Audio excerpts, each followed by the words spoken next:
ये कहानी है उत्तर प्रदेश के एक छोटे से गांव की। इस गांव के ज्यादातर लोग गांव छोड़कर शहर जा बसे हैं।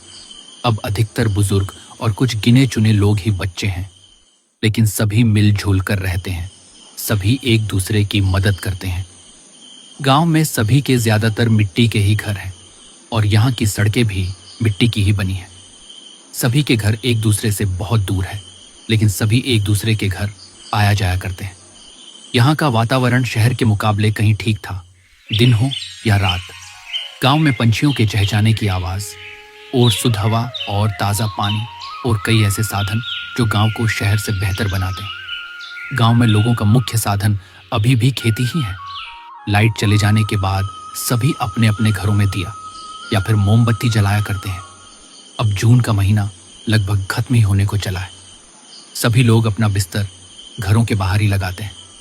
इसी गांव में मंगरू काका की एक चाय की दुकान थी, जिस पर अक्सर बुजुर्ग और कुछ लोग चाय पीने आते थे। रात के 7 बज चुके थे। मंगरू काका की दुकान पर राजू काका और हरिया चाचा बैठे हुए हैं। और भैया मंगरू, कैसी चल रही है दुकान? अरे राजू काका, ठीक ही चल रही है। अब समय बदलता जा रहा है।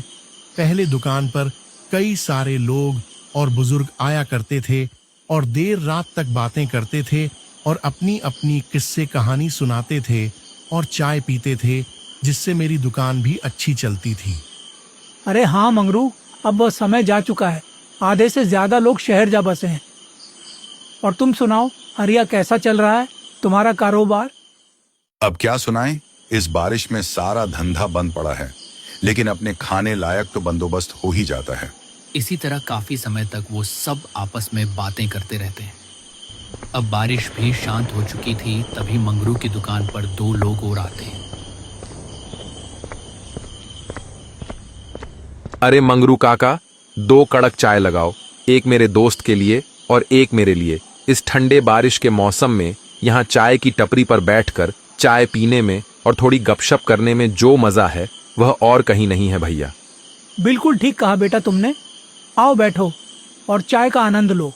अरे राजू काका, आप भी यहाँ हो? मैंने तो आपको देखा ही नहीं। चलो, इसी बहाने आपसे भी थोड़ी बातें हो जाएंगी। और बताओ राजू काका, आपका काम धंधा कैसा चल रहा है? अरे बेटा क्या बताऊं, इस बारिश ने तो सभी का हाल बेहाल कर रखा है। जो भी फसल थी सभी बारिश में नष्ट हो गई। अब खेतों में थोड़ी बहुत सब्जियां लगाते हैं और उन्हें बाजार बेचकर ही हमारा घर चल पाता है। अरे काका, चिंता मत कीजिए। जीवन में उतार चढ़ाव तो होते ही रहते हैं। जीवन को खुलकर आनंद के साथ व्यतीत करना चाहिए। ठीक कहा बेटा तुमने। हमें अपनी शेष बची जिंदगी को हंसी खुशी से जीना चाहिए। धीरे धीरे रात बढ़ती जा रही थी। मंगरू काका की चाय में तो स्वाद ही कुछ अलग है, मानो एक घूंट पीते ही जिंदगी के सारे कष्ट समाप्त हो गए हों। इसी स्वाद के लिए तो हम मंगरू की दुकान पर आते हैं बेटा। राजू काका, हमने आपके बारे में बहुत सुना है कि आपके साथ हकीकत में कई बार विचित्र घटनाएं घटी हैं। क्या वह सब सच है? हाँ बेटा, मेरे साथ हकीकत में कई बार डरावनी घटनाएं घटी हैं। क्या तुम वह सुनना चाहोगे? अरे हाँ काका, बारिश के इस ठंडे मौसम में यहाँ चाय की टपरी पर बैठकर चाय पीने में और आपकी डरावनी कहानी सुनने में तो और भी ज्यादा मजा आएगा।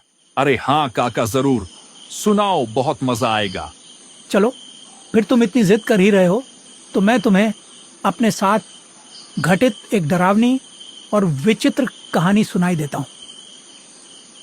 कहानी है आज से ठीक 30 वर्ष पहले कि जब मैं गांव से कुछ दूर शहर में एक दफ्तर में काम करता था। रेलवे स्टेशन पर आखिरी ट्रेन आई।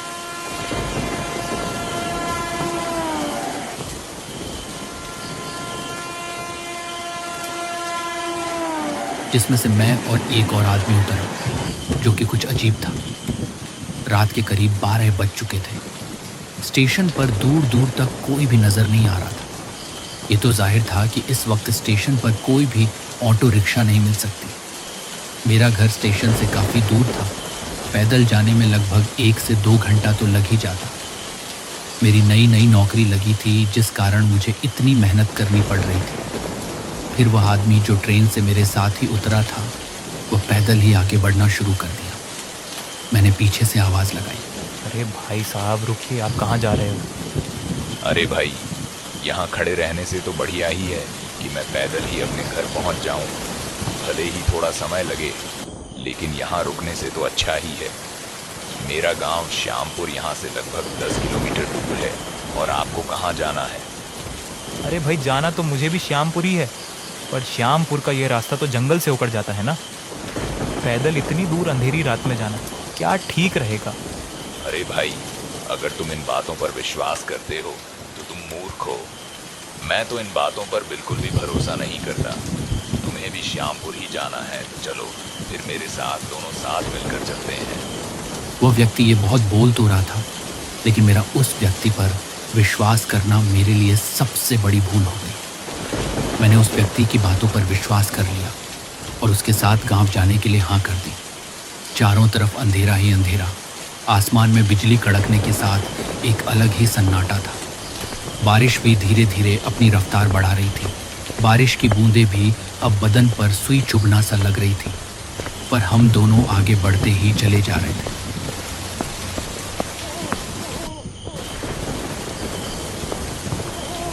कुछ समय बाद बारिश बहुत तेज हो गई। आसमान में जोर जोर से बिजली कड़कने लगी। अब हमें लगा कि अब कहीं रुक जाना ही ठीक रहेगा। हमने सामने एक बड़ा वृक्ष देखा और वहीं पर हम दोनों रुक गए। चारों तरफ अंधेरा ही अंधेरा और जंगल से सिर्फ जंगली जानवरों और बारिश की बूंदों के गिरने की ही आवाज़ आ रही थी। और इसके साथ साथ जंगल से कुछ अजीब तरह के जानवरों की भी आवाज़ आ रही थी, पर हम इतना ध्यान नहीं दे रहे थे। बस हमें इंतज़ार था कि किसी तरह बारिश धीमी हो जाए या फिर रुक जाए। वैसे भाई साहब, आपने बताया नहीं, आपका क्या नाम है और आप कहाँ से आ रहे हो? थोड़ी देर तक वह आदमी शांत रहता है और फिर बोलता है, क्या करोगे भाई जानकर? कौन सा इस सफर के बाद हमें दोबारा मिलना है? क्या मतलब? मतलब भाई, मैं तो शहर का आदमी हूँ, किसी काम से यहाँ गांव आया हूँ। कुछ समय बाद मैं यहाँ से चला जाऊँगा। अब इतने कम समय के लिए मुलाकात करने से क्या फ़ायदा?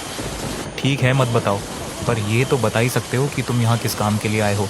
मैं यहाँ से किसी को अपने साथ ले जाने आया हूँ। अच्छा चलो ठीक है। लगभग आधा घंटे बाद बारिश भी शांत हो चुकी थी। हम दोनों फिर से आगे बढ़ने लगे। ये रास्ता घनघोर जंगल और कच्चे रास्तों का था।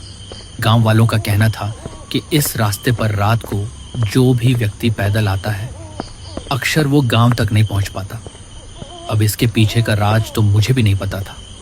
बारिश पड़ने के कारण जंगल में काफी ठंडी ठंडी हवाएं चल रही थी और पैदल चलने में भी काफी मजा आ रहा था। लेकिन जंगल से आने वाली जंगली जानवरों की आवाज कहीं ना कहीं मुझे भयभीत सा कर रही थी। ये व्यक्ति मुझे कुछ अजीब सा लग रहा था, क्योंकि ये ना ही मुझे अपना पता बताना चाहता था और न ही ये मुझसे बातें करना चाहता था। ये सिर्फ मेरे साथ आगे बढ़ता ही चला जा रहा था।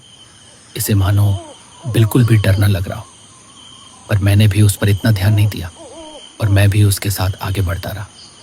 तभी हमें सामने एक बोर्ड दिखता है जिस पर लिखा था, अगर आ गए हो तो लौट कर मत जाना और अगर जा रहे हो तो वापस मत आना।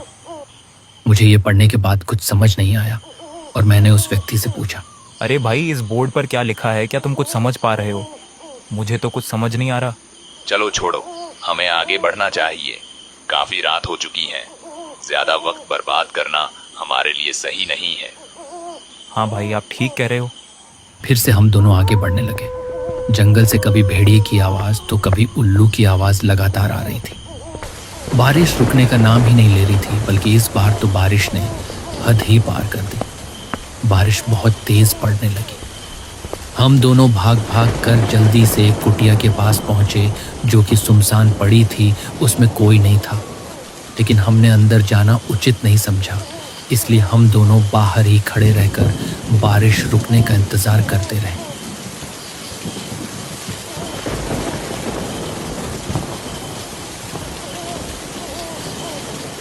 थोड़ी देर बाद ही जंगल से अजीब अजीब आवाजें आने लगी, मानो कभी किसी औरत के रोने की तो कभी किसी बच्चे की रोने की। मुझे यह सुनकर काफी डर लगने लगा और मैंने उस व्यक्ति से पूछा, अरे भाई, क्या ये सब आवाज़ें सुनी तुम्हारी? हाँ भाई, आवाज तो सुनाई दी मुझे भी। लगता है कोई मुसीबत में है। पर भाई इतनी रात को कौन औरत यहाँ जंगल में आई होगी?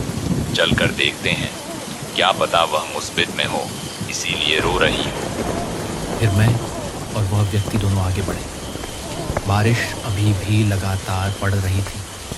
कुछ समय बाद किसी की पायल की आवाज़ भी आने लगी। हम दोनों ने धीरे धीरे उस आवाज़ का पीछा करा। चारों ओर जंगली जानवरों की आवाज़ और काला अंधेरा और बिजली की आवाज़ के साथ साथ ये सभी आवाज़ें मुझे कुछ ठीक नहीं लग रहा। मैंने उस व्यक्ति से कहा, अरे भाई साहब, मुझे ये सब कुछ ठीक नहीं लग रहा, हमें यहीं रुक जाना चाहिए। कुछ देर तक उस व्यक्ति का कुछ जवाब नहीं आया और जब मैंने पीछे मुड़कर देखा तो वह व्यक्ति कहीं नहीं था। ये देखकर तो मेरी रूह कांप गई। मुझे बहुत डर लगने लगा। अब वो पायल की आवाज़ और उस औरत के रोने की आवाज़ और ज़ोर ज़ोर से आने लगी। फिर मैं वहाँ 1 मिनट भी नहीं रुका और अपने गांव की ओर बढ़ने लगा।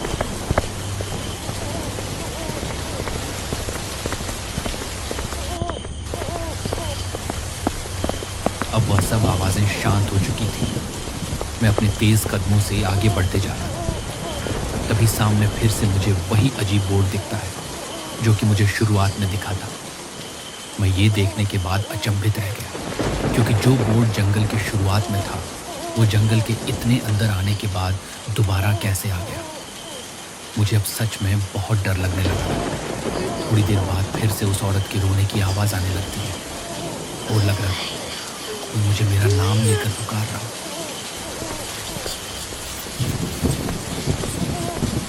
जब मैं उस आवाज़ के नज़दीक गया तो देखा कि कोई आदमी पेड़ के नीचे खड़ा है। ठीक से वह दिखाई नहीं दे रहा।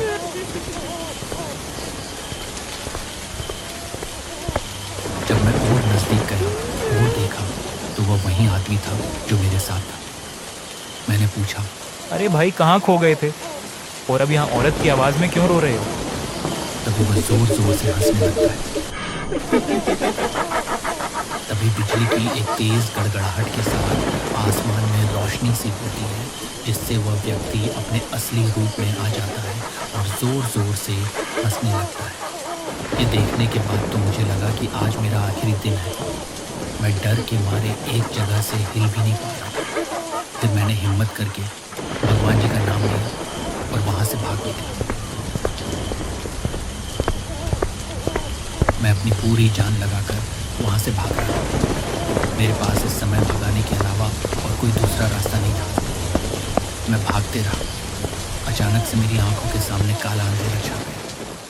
सुबह जब मेरी आंखें खुली तो मैंने देखा कि मैं रेलवे स्टेशन पर पड़ा हुआ था।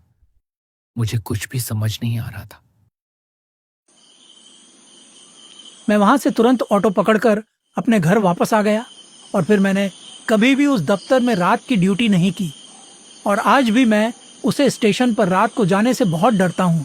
उस दिन के बाद मैं रात को ना ही उस स्टेशन की तरफ गया और ना ही रात की ड्यूटी की।